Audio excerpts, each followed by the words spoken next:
tous, j'espère que vous allez bien. Bienvenue pour ce nouveau numéro de l'Exode Call, aujourd'hui numéro 75. Et pour ce numéro, je vous propose un exercice d'ensemble qui j'espère vous intriguera. Nous avons n plus une partie non vide de l'ensemble des entiers qui vont de 1 vers n.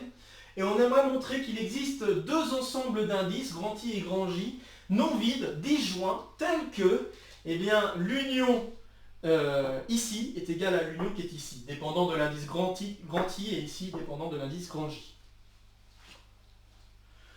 Donc voilà, c'est un exercice qui m'a piqué au vif à la suite de recherches d'exercices que j'ai effectuées sur le net il y a quelques mois de ça, en fait il y a à peu près 3-4 mois.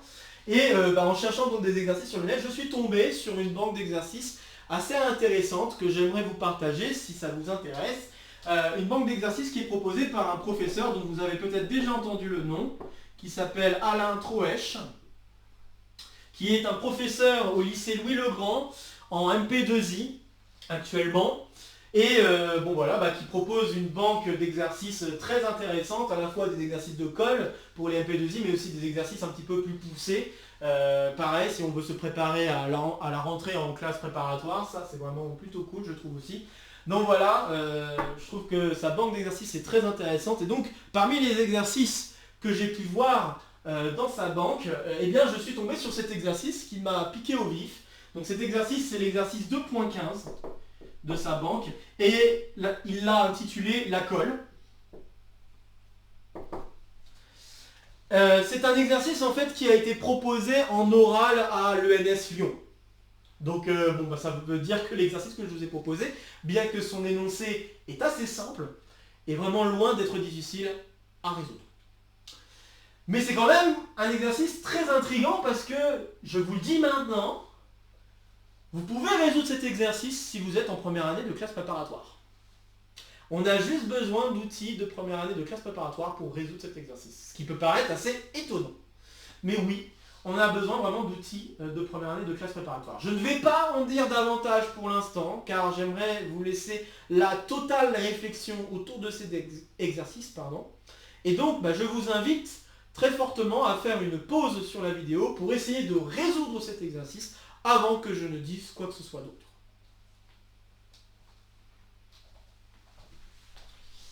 Ok, alors j'aimerais vous parler, avant de donner vraiment la résolution, j'aimerais vous parler d'un raisonnement qu'on aurait pu avoir en voyant cet exercice, et notamment quand on est assez fan de combinatoire, mais qui malheureusement n'aboutit pas. Et je pense que c'est assez intéressant de vous partager cette idée. En effet, une résolution qui aurait pu être, en tout cas qui semble possible, c'est une résolution qui passe à travers un résultat assez marrant qui s'appelle le principe des tiroirs et des chaussettes.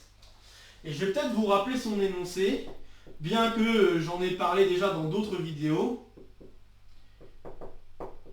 Donc c'est un résultat de combinatoire très intéressant, qui s'intitule vraiment comme ça, donc ça s'appelle vraiment le principe des tiroirs et des chaussettes. Chez les Anglais, ça s'appelle plutôt le principe des pigeons et des maisons. C'est la même chose d'ailleurs au Canada, on l'appelle comme ça. Alors le principe des tiroirs et des chaussettes, juste pour vous le dire de manière assez factuelle, c'est si vous avez plus de chaussettes que de tiroirs et que vous rangez ces chaussettes dans ces tiroirs, alors vous êtes sûr qu'il va y avoir au moins 2 chaussettes dans le même tiroir. Ok, voilà l'énoncé donné avec le principe des tiroirs et chaussettes, avec cette image. Maintenant, si je fais un énoncé un petit peu plus mathématique, ça serait de dire que si j'ai deux ensembles E et F finis, dont je sais que le cardinal de E est strictement plus grand que le cardinal de F, alors n'importe quelle fonction qui va de E vers F est non injective. Donc non injectif, ça veut bien dire qu'il va exister x et y dans E, tel que j'ai x différent de y, donc j'ai 2 chaussettes, dans le même tiroir. Donc et, c'est pas implique, c'est et f de x égale f de y. Voilà le principe des tiroirs des chaussettes écrit proprement en termes ensemblistes. Voilà ce que ça veut dire. Et donc quand on regarde de plus près cet exercice, on se dit qu'il y a une histoire de tiroirs et de chaussettes, car en effet, les chaussettes, ça peut être vu comme les parties qu'on choisit, là, à partir de x0, xn, et puis le tiroir, ça pourrait être cette histoire d'union. d'une certaine manière, la partie qu'on obtient quand on fait l'union. Et si on le voit comme ça, bah oui, il y a un principe des tiroirs à des chaussettes qui peut se faire. Alors si on l'écrit proprement, voilà comment je pourrais l'écrire. Je pourrais dire, bah, je sais que les parties de l'ensemble 1n, sauf vide, si je regarde le cardinal de ce truc, eh bien je vais en avoir 2 puissance n moins 1. Hein, c'est un résultat classique de première année, ça. Et le cardinal des parties de 0n, sauf vide, c'est 2 puissance n plus 1 moins 1. Et c'est assez clair que le deuxième cardinal que j'ai calculé est plus grand strict que le premier. Donc voilà, c'est pas très dur à cause des puissances de 2. Bon. Et la fonction que je pourrais considérer, qui est liée à ce que je viens de faire là, ça serait une fonction qui a une partie non vide de 0n associe l'union des xi pour i dans grand I. Et ça, c'est bien une fonction qui va partir de cet ensemble plus grand vers cet ensemble plus petit. Du coup, en appliquant tout bêtement le principe des tiroirs à des chaussettes, je vais pouvoir dire qu'il existe deux ensembles d'indices, I et J, non vides, tels que l'union pour I dans grand I des xi est égale à l'union pour J dans grand J des xj. Et quand on voit ça, on se dit « Ah, on n'est vraiment pas très loin de ce qu'on veut démontrer ». En effet, par rapport à ce qu'on veut démontrer, en fait, on a réussi à démontrer la propriété si j'enlève le mot disjoint. En fait, j'ai réussi à résoudre l'exercice, mais seulement si j'enlève le mot disjoint. Le problème, c'est qu'il y a ce mot disjoint. Et en fait, à cause de ce mot disjoint, à partir du moment où on arrive là, on ne peut rien faire de plus. C'est-à-dire qu'il n'y a pas moyen de se ramener ensuite à des ensembles I et J qui vont être disjoints. En effet, peut-être qu'une idée qui vous viendra en tête, hein, c'est peut-être un peu naïf, mais une idée qui peut vous venir en tête, c'est de dire oui, bon, il y a peut-être des occurrences qui apparaissent des deux côtés, je vais les enlever. Et bon, enlever les occurrences des deux côtés, bêtement, j'ai envie de dire, ok, je vais poser I' comme étant I moins I inter J, et puis J' comme étant J moins I inter J. Et la question qui se pose, c'est est-ce que ensuite, si je fais cette union, est-ce que c'est égal à cette autre union? Donc dépendant de I' d'un côté et dépendant de J' de l'autre. Malheureusement, ça, c'est pas toujours vrai. Et il y a d'autres problèmes qui se posent, parce que ce qui est tout à fait possible, c'est qu'à la suite de cette opération, d'enlever l'intersection, il n'est pas impossible que I' devienne vide. Ou que J' égale vide. Je vais vous faire un exemple, hein, juste pour vous montrer la subtilité. Si j'avais, disons pour n égale 2, x0 qui serait l'ensemble 1, 2, x1 qui est l'ensemble 1, et x2 qui est l'ensemble 2. Si j'avais ça, bon, c'est vrai que vous pourriez me dire tout de suite, bon ok, je vois assez simplement qu'est-ce qui peut jouer le rôle de I, qu'est-ce qui pourrait jouer le rôle de J. Mais d'après la propriété des principes de tiroir et de chaussettes, rien ne m'empêcherait de donner deux ensembles I et J qui ne sont pas forcément disjoints. Et donc, pour vous donner un exemple, je pourrais très bien avoir x0 qui est égal à x0 union x1. Voilà une possibilité que je pourrais obtenir à la suite du principe des tiroirs à des chaussettes. Problème, c'est que là je vois qu'il y a une occurrence qui est x0, j'ai très envie de l'enlever, et si je l'enlève, malheureusement je vais avoir le vide d'un côté, et c'est pas égal à x1, puisque x1 est un ensemble non vide. Vous voyez?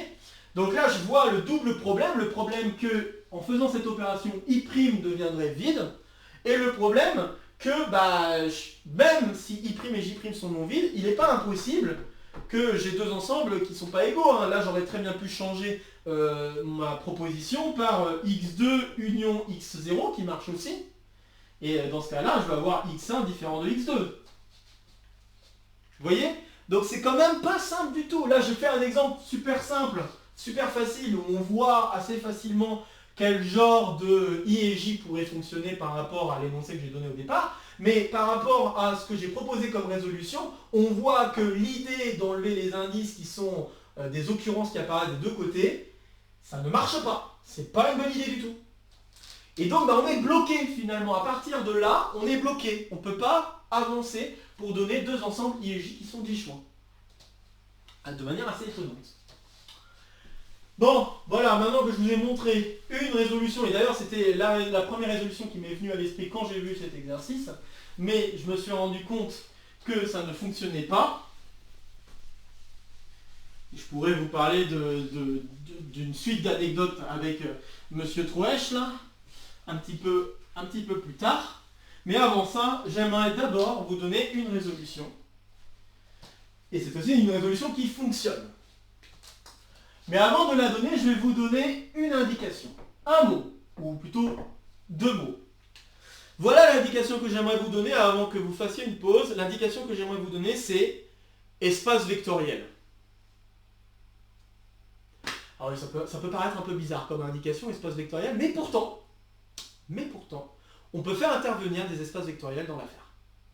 Alors je vous invite donc à faire à nouveau une pause sur la vidéo pour essayer de voir en quoi cette indication espace vectoriel peut être utile pour résoudre cet exercice. Ok, j'espère que vous en avez essayé. Alors la question d'espace vectoriel qui se cache derrière va être la suivante. En fait, il faut penser fonction caractéristique. Et c'est là où je trouve cet exercice assez génial, c'est que un outil qu'on a peut-être tendance à délaisser, qui est ici l'outil de fonction caractéristique d'un ensemble, parce que c'est vrai que c'est quelque chose qu'on rencontre en première année de classe préparatoire, vraiment quasiment au début de cette première année de classe préparatoire, et on ne voit pas forcément en quoi ça peut être très utile, cette fonction caractéristique, en tout cas quand on l'étudie au début. Et bien là, voilà un exercice où l'utilisation des fonctions caractéristiques est assez primordiale. En tout cas, fait partie des idées que l'on pourrait exploiter pour résoudre l'exercice. Et là, en fait, c'est vraiment la bonne idée qu'il faut exploiter pour pouvoir résoudre l'exercice. Donc je vais voir les fonctions caractéristiques de ces ensembles. Et l'espace vectoriel qui se cache derrière, c'est lié à l'ensemble de départ 1n. Car en fait, je pourrais très bien constituer un espace vectoriel, juste former des vecteurs E1 jusqu'à En, une base canonique, disons, de Rn. Et puis à partir de là, je pourrais définir des vecteurs à partir de cet espace vectoriel. Et ces vecteurs vont être liés aux ensembles x0 jusqu'à xn. Ok, je vais commencer à écrire une résolution, puis réfléchissez déjà un petit peu à ce que je viens de dire là. Donc, je vais considérer l'espace vectoriel des réels comme ceci. Rn, très bien. Donc je considère cet espace vectoriel, ok. Cet espace vectoriel, je peux la munir d'une base, si je veux, donc E1 jusqu'à En. Et puis je peux créer un vecteur à partir d'un ensemble de 1n, et c'est ce que je vais faire pour n'importe quel ensemble x de 1n, même vide, même éventuellement vide. Je peux définir le vecteur que je vais noter ux, qui va être défini comme étant la somme. Hop. Donc en fait, je vais avoir une somme. Comment je peux l'écrire? Oui, je vais l'écrire comme ça. Donc je vais avoir une somme de. Je sais pas moi. Ux de i, ei. Voilà, pour i allant de 1 à n. Avec ux de i qui vaut 1 si i est dans x et 0 si i n'est pas dans x. Voilà, donc en termes de vecteurs, ça veut juste dire, ok, je vais avoir des 0 et des 1 mis dans une colonne comme ceci, et les 1 se trouvent exactement aux endroits où j'ai des éléments qui appartiennent à l'ensemble. Et donc en fait, la fonction que je viens d'écrire là, c'est la fonction caractéristique de l'ensemble x, en fait. D'accord? Donc la fonction que j'ai notée ux, plus ou moins, il y a une espèce de, de souci de notation, d'abus de notation que je suis en train de faire. La fonction caractéristique, je peux vraiment la faire coïncider avec un vecteur. Tout simplement parce que je travaille avec un ensemble avec n éléments. Ok, donc ça vient de là. Bon, très bien. Donc je fais coïncider ça. Très bien, alors maintenant que j'ai défini cette fonction caractéristique, si vous réfléchissez à ce que j'ai dit un petit peu plus tôt, j'ai dit ici on a donc n plus 1 ensemble, dans un ensemble à n éléments, ce qui signifie ici que ça va se traduire comme étant n plus un vecteur dans un espace vectoriel de dimension n. Et qu'est-ce qui se passe quand on a n vecteurs dans un espace vectoriel de dimension n? Eh bien, il se passe qu'on obtient une famille liée.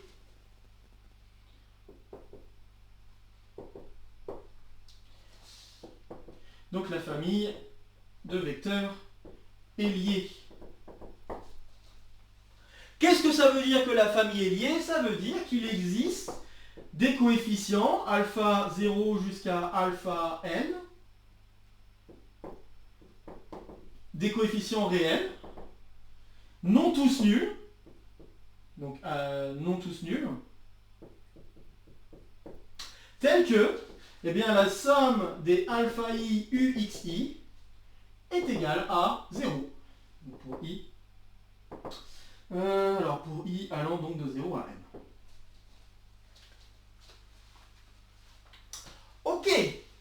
Alors maintenant, je vais faire sortir une propriété qui va nous permettre de faire un lien entre faire une somme de deux vecteurs de la forme ux et le lien avec l'union. Parce que là, pour l'instant, on a l'impression de partir dans une direction sans pour autant voir quel peut être le lien avec cette histoire d'union. Et j'aimerais faire ce lien, juste un instant, en aparté. Ok, si je prends deux ensembles, soit x et y, deux ensembles de 1n, eh bien j'affirme la chose suivante. Pour n'importe quel a et b réel positif non nul,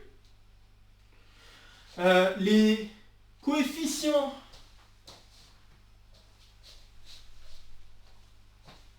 donc si je regarde, alors on va essayer de l'écrire convenablement. Alors ça, ce truc-là, bah, ce que j'aimerais faire, c'est faire une combinaison linéaire de ces vecteurs. Donc c'est-à-dire a ux plus b uy.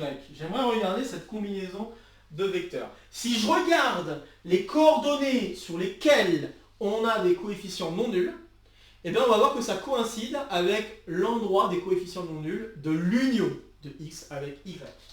Donc AUX plus BUY, si je regarde sa décomposition sous la forme de somme de EI, donc la décomposition on pourrait la noter, je ne sais pas, somme des XI EI, I allant donc de 0 à n, de 1 à n. Ok. Et si je regarde de l'autre côté l'union, U de l'union, qui va me donner une autre combinaison linéaire, hein, il n'y a aucune raison que ce soit la même. Et il n'y a aucune raison, et d'ailleurs, a priori, il n'y en aura pas de raison pour laquelle, à part si peut-être il y a une question d'ensemble vide, ou voilà, mais a priori, si les deux vecteurs ux et uy forment une famille libre, il n'y a aucune raison que les combinaisons de ux et y donnent l'union, il n'y a vraiment aucune raison. Mais par contre, ce qui est très intéressant, c'est que si je regarde l'ensemble des i tels que xi est non nul, enfin, oui, tel que xi est non nul et positif en fait, donc non nul mais du coup elle est positif strict, eh bien ça va être la même que l'ensemble des i où les yi sont non nuls. Même positif strict pareil. Et cette propriété, bah vous savez quoi, je vais vous la laisser en petit exercice. C'est pas très difficile de démontrer cette propriété-là. Il suffit vraiment d'écrire qu'est-ce que peut valoir ce xi, et si on écrit ce que peut valoir ce xi, donc ce xi on peut le réécrire en fonction des ux de i, uy de i, et de a, b, et puis si on écrit vraiment toutes les combinaisons possibles, comme a et b sont des réels positifs, et les uxi bah, c'est aussi des trucs positifs, uyi c'est aussi des trucs positifs, on se rendra compte que le seul moyen pour qu'on ait des coefficients non nuls ici, c'est que le indice i soit dans x, soit dans y, potentiellement dans les deux. Et du coup, bah, c'est exactement l'union. Voilà le lien entre les deux. Le lien entre le fait d'avoir une combinaison linéaire et le lien donc avec l'union. Et en fait, on peut généraliser ce que je viens d'écrire. Là, je l'ai écrit pour deux ensembles. On peut le réécrire pour plusieurs ensembles. Donc si j'avais... Et ça peut se faire par une petite récurrence si on le voulait. Donc si j'avais x... alors, réfléchissons. Donc si j'avais x1... Je vais peut-être dire y parce que j'ai pas envie que ça comment dire, j'aimerais pas avoir de collision de notation avec l'énoncé de départ. Donc si je note y1 jusqu'à yp, p ensemble de 1n, et si je considère, donc là je regarde des combinaisons linéaires que j'obtiens avec A1, alors peut-être, oui, voilà, je peux prendre A, A1 jusqu'à AP, des réels positifs non nuls. Alors si je regarde la somme des AI, je vais dire AK, la somme des AK UYK, qui peut se décomposer comme somme des XIEI, N, K, alors de 1 à P. Et si je regarde de l'autre côté, U de l'union, hein, donc Y1, union, blablabla, union YP, qui va s'écrire somme pour I allant de 1 à N des YIEI, alors l'endroit où on a des trucs non nuls pour les X, et bien ça correspond à l'endroit où on a des trucs non nuls pour Y. Donc, l'endroit où on a des trucs non nuls, donc I, donc XI non nuls, correspond exactement aux endroits où les YI sont non nuls. Et les endroits où les YI sont non nuls, hein, c'est vrai que j'oublie de le dire, mais les endroits où c'est non nul, c'est exactement l'union. Hein, donc c'est X union Y ici, et ici c'est exactement l'union Y1 jusqu'à YP. Voilà, je vous laisse vous amuser à démontrer cette petite propriété, c'est pas très dur, hein, j'espère vous avoir au moins convaincu avec ces énoncés-là, mais vraiment c'est pas très dur de vérifier. Et donc grâce à cet énoncé, grâce à cette propriété-là, eh bien je vais essayer de l'utiliser pour faire en sorte d'avoir des combinaisons linéaires d'un côté de réels positifs, de l'autre côté des réels positifs également, stricts, et à partir de là, pouvoir dire, en fait, l'union des xi d'un côté va être l'union des xj de l'autre. Alors comment je vais faire ça? Parmi tous les coefficients qui sont présents ici, je sais qu'il va y en avoir au moins un non nul. S'il y en a au moins un non nul, je sais que nécessairement, il y en a un qui peut être strictement positif ou strictement négatif. Mais si j'en ai un qui est strictement positif, je dois nécessairement en avoir au moins un qui doit être strictement négatif. Parce qu'il faut le compenser pour que ça fasse 0. Et voilà, donc grâce à ça, si je pose I, l'ensemble des indices tels que alpha I est strictement positif, J, l'ensemble des indices I tels que alpha I est strictement négatif, eh bien ces deux ensembles sont non vides. Donc la première chose à dire, c'est que comme les alpha I sont non tous nuls, ça veut dire que I union J se doit d'être non vide. Et après, si on suppose qu'il y a un alpha I qui est strictement positif, il faut qu'il soit compensé quelque part pour que ça donne 0. Le problème, c'est que les UXI, là, les U de XI sont des nombres positifs. Donc le seul moyen pour qu'il y ait une compensation, c'est qu'il faut qu'un autre alpha I soit négatif strict. Je le dis juste à l'oral, je ne le précise pas plus, mais à partir de ce moment-là, on a nécessairement que les deux ensembles sont non vides. Et on peut faire le même raisonnement s'il n'y avait que des alpha I qui étaient négatifs, il faut aussi une compensation par un alpha I qui doit être positif. Et ça vient vraiment du fait que les UX là sont des vecteurs avec des coordonnées, enfin avec des coordonnées par rapport à cette base qui sont positifs. Maintenant que j'ai dit ça, en fait la combinaison linéaire que j'ai écrite ici peut se réécrire, enfin l'égalité que j'ai écrite là-bas, peut se réécrire comme étant, je vais avoir une somme pour I dans grand I, des alpha I, U, XI, qui doit être égale à la somme pour J dans grand J de moins alpha J, parce que je l'ai mis de l'autre côté, moins alpha J U de XJ. Et maintenant que j'ai ça, je peux utiliser la propriété que j'ai énoncée ici, qui me dit que si j'ai ça, je sais que les endroits où c'est non nul, c'est exactement l'union. Donc là, ça veut dire que les coordonnées dans lesquelles c'est non nul, c'est exactement l'union, mais les coordonnées où c'est non nul, ce truc-là, c'est aussi les coordonnées où c'est non nul dans cette partie-là. Et cette partie-là, c'est l'union des XJ. Donc voilà, alors du coup, ça va avoir pour implication que l'union pour I dans grand I des XI, c'est égal à l'union pour J dans grand J des XJ. Et l'avantage là, c'est que grâce à ce raisonnement, les ensembles grand I et grand J que j'ai fait apparaître ici sont disjoints automatiquement.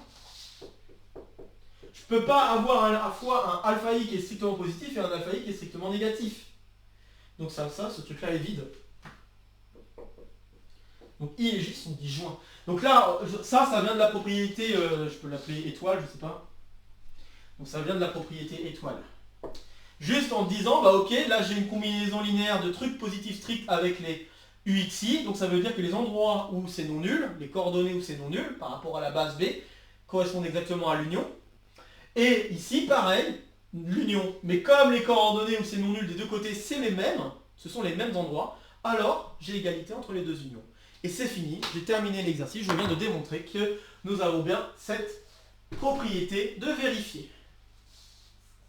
Voilà, donc c'est un joli exercice qui montre vraiment un intérêt autour de la fonction caractéristique. Je trouve que c'est très très intéressant comme exercice. Et donc pour continuer un petit peu sur l'anecdote, j'avais discuté un tout petit peu avec Alain Troèche par mail de cet exercice, car en fait, ce qui m'avait intrigué aussi autour de cet exercice, c'est que dans les indications que j'ai vues par la suite, après avoir réussi à résoudre cet exercice, j'avais vu qu'on était à la recherche d'une preuve combinatoire. Et en fait, c'est vrai que quand on voit l'énoncé tel qu'il est proposé, avec des ensembles et tout ça, on s'attendrait à potentiellement donner une résolution combinatoire, une résolution juste en termes d'ensemble. Une résolution qui ressemblerait à la première résolution que j'ai tenté de vous faire, qui malheureusement n'aboutissait pas. Et donc pour l'instant, une des résolutions qui fonctionne bien, c'est celle que je viens de vous proposer, passant par des espaces vectoriels. Mais c'est vrai qu'a priori, elle n'est pas très intuitive. C'est pas genre le premier truc qui nous viendrait à l'esprit quand on voit ça. C'est vrai que c'est pas vraiment le premier truc qui nous viendrait à l'esprit. Alors, juste pour vous le dire, peut-être que certains d'entre vous ont pensé à faire une preuve par récurrence. Il se trouve que si on fait une preuve par récurrence, elle va être longue, lourde, mais peut aboutir.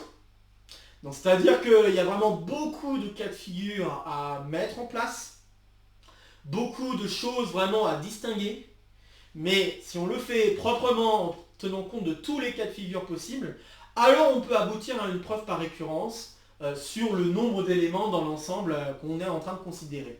Mais c'est vrai que c'est loin d'être facile aussi de mettre en place cette preuve par récurrence. C'est pas une preuve évidente, loin de là, parce que vraiment il y a plein de configurations à considérer. Mais on s'attendrait vraiment à une preuve combinatoire beaucoup plus simple, jouant vraiment avec peut-être une idée de principe des tiroirs des chaussettes, mais peut-être version améliorée. J'ai pas l'impression qu'en améliorant cette preuve que je vous ai proposée dans un premier temps, on aboutisse à quelque chose de bien. Parce qu'il faut vraiment considérer plein de cas de figure différents, et on a bien peur, personnellement, pour avoir essayé, j'ai pas l'impression que ça marche. Il faut vraiment avoir un raisonnement complètement différent qui sort peut-être encore du cadre de l'exercice dans un premier temps avant d'y retourner, comme on l'a fait avec les espaces vectoriels ici. C'est vraiment un raisonnement qui sort un peu du cadre avant d'y revenir et de faire le lien entre ce qu'on est en train de faire en termes d'espace vectoriel et ce que ça veut dire en termes d'ensemble. Et donc, voilà, et c'est aussi ça qui m'a piqué au vif, c'est que c'était un exercice vraiment qui s'énonce combinatoirement sans pour autant avoir une résolution combinatoire pour l'instant. Et c'est ça qui m'a mené à discuter un petit peu avec Alain Troèche.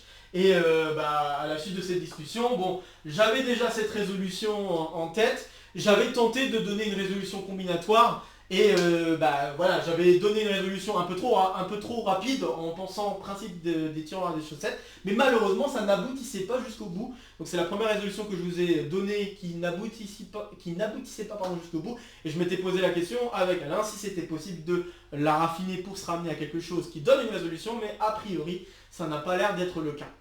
Et voilà, je voulais vous partager cet exercice car je trouve qu'il est vraiment très intéressant, et au passage je vous partage également cette banque d'exercices que je vais vous mettre en description, qui est vraiment aussi une certaine mine d'or, je pense, pour ceux qui rechercheraient potentiellement des exercices de colle qu'ils aimeraient faire en plus bien sûr de tous les exercices de colle qu'on peut trouver sur le net. Je trouve que voilà, ça peut être très sympa pour les premières années de classe préparatoire de se frotter à ce type d'exercice. En tout cas pour ceux qui aimeraient se lancer à toucher à des concours compliqués, ça peut être très bien d'essayer d'attaquer ces exercices, notamment des exercices. D'ailleurs, ce qui est bien aussi, c'est qu'il y a des niveaux à ces exercices, donc il y a des annotations, des étoiles en fait, qui permettent de se rendre compte de la difficulté de certains exercices avant de les attaquer. Donc ça aussi, on peut faire des sélections entre des exercices élémentaires et des exercices plus poussés. Donc voilà, je trouve que c'est assez intéressant et je vous invite à y jeter un coup d'œil. Je mets le lien en description si vous le souhaitez. Voilà, je pense avoir dit ce que j'avais à dire concernant cet exercice. J'espère que ça vous a plu. N'hésitez pas à laisser en commentaire vos questions, vos remarques, vos retours concernant cet exercice. N'hésitez pas à partager la vidéo si vous connaissez des camarades qui pourraient être intéressés par cet exercice ou potentiellement par la chaîne dans sa globalité. Comme d'habitude, n'hésitez pas à me soutenir via PayPal, à vous abonner et à activer la petite cloche pour avoir les dernières vidéos qui sortent sur la chaîne. De nouvelles vidéos vont se proposer à vous pour continuer à parcourir la chaîne. Sur ce, je vous retrouve très vite pour de prochaines aventures mathématiques. Portez-vous bien et à très bientôt. Salut à tous!